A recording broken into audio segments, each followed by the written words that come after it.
Malema has come out to warn Ramaphosa and the government of South Africa not to fall for the Rwandan and Western trap in DRC. Watch this. Our nation finds itself in the middle of a war in the Democratic Republic of Congo without a clear explanation as to why. As the EFF, we commend our courageous soldiers who fought bravely and placed their lives on the line in order that they must ensure there is peace and stability in the DRC.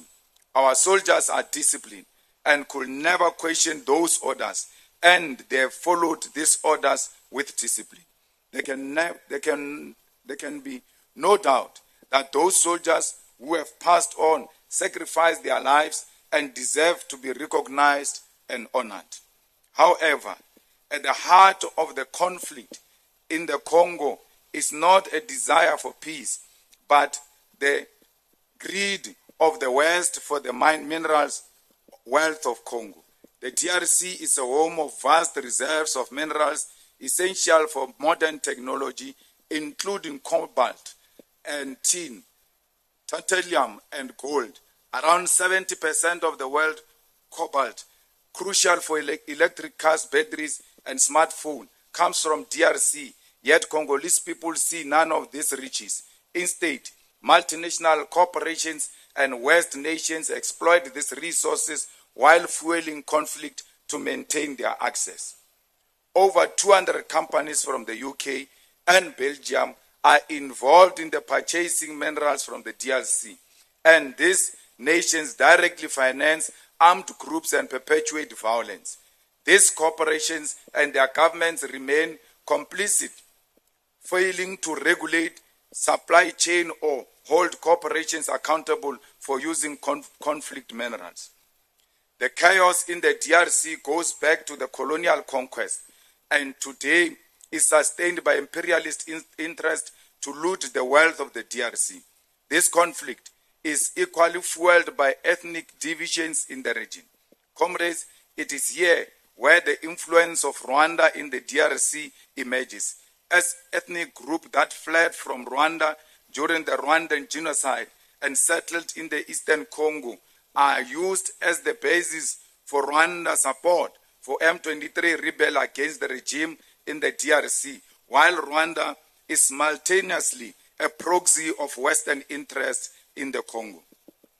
The conflict in the DRC, therefore, does not require a head of state who suffers from a desire to be a hero at the expense of the lives of our soldiers without an appreciation of the condition that informs the conflict. It is when you do not appreciate the condition that inform the conflict in the DRC that you will speak in folk tongues when you speak to the president of Rwanda and communicate a different message to the people of South Africa. Lies have short legs, Mr. President, and we demand clarity from you because you have sent our soldiers to their death and then antagonized forces in their region, knowing very well you are not prepared for war. It is crucial for fellow fighters to acknowledge this history and ask ourselves what is the specific role of the South African National Defence Force in the Congo, and in whose interest is our mission in the Congo? Whose peace and stability are we pursuing in the Congo? Is peace and stability for the continent or peace and stability for mining interests of global capitalists? Commissars and fighters, citizens of our great country and our armed forces who are in the trenches in the Congo, I take this opportunity to caution the President of South Africa, Cyril Ramaphosa, not to fall into the pitfalls of warmongering and not allow desperation to inspire a misguided intervention in the conflict in the Democratic Republic of Congo. For centuries, when a nation is confronted by massive social and economic challenges such as poverty, starvation, homelessness, and unemployment, war has been a weapon of the ruling elite to mobilize patriotism.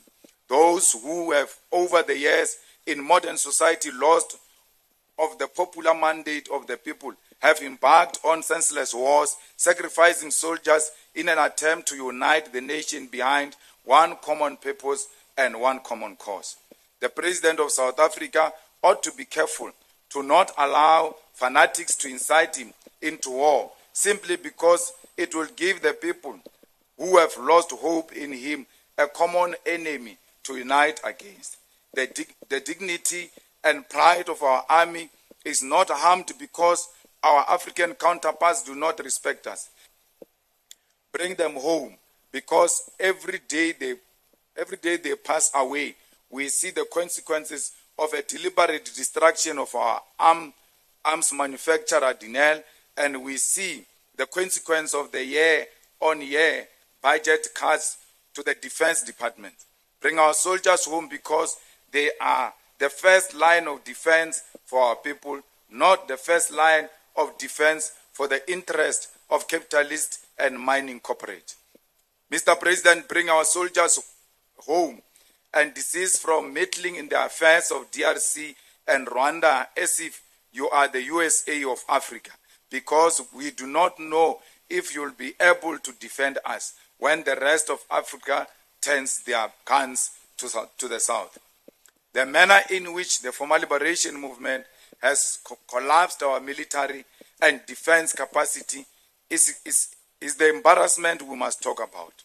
Mr. President and people of South Africa, to rescue the lives of our soldiers from a war they are not prepared for is not an embarrassment.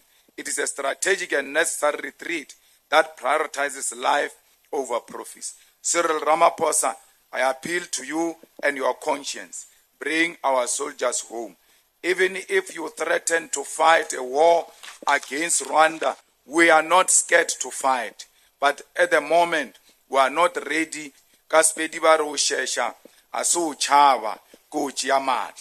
Commissars and fighters, let us make use of the time we have at this plenum to resolve on critical questions and map the way forward for our organization.